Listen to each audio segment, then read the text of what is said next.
Stanford has a lot of aspiring entrepreneurs, students that are entrepreneurs, and maybe they're computer science majors or engineering majors of some sort. Please don't build GPUs. What advice would you give them to improve their chances of success? You know, I think one of my great advantages is that I have very low expectations. And I mean that. Most of the Stanford graduates have very high expectations. And you deserve to have high expectations because you came from a great school. You were very successful. You're top of your class.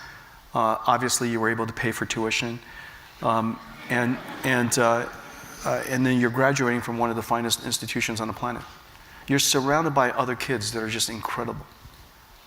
You should have you naturally have very high expectations. People with very high expectations have very low resilience.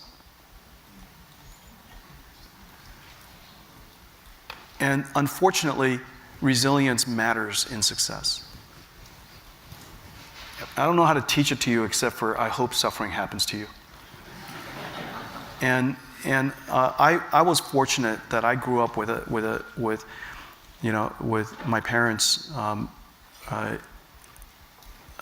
providing a condition for us to be successful on the one hand, but there were plenty of opportunities for setbacks and suffering, and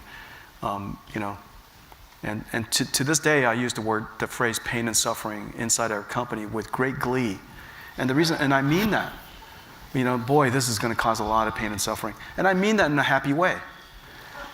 Because you want to train, you want to refine the character of your company. You want greatness out of them. And greatness is not intelligence, as you know. Greatness comes from character, and character isn't formed out of smart people. It's formed out of people who suffered.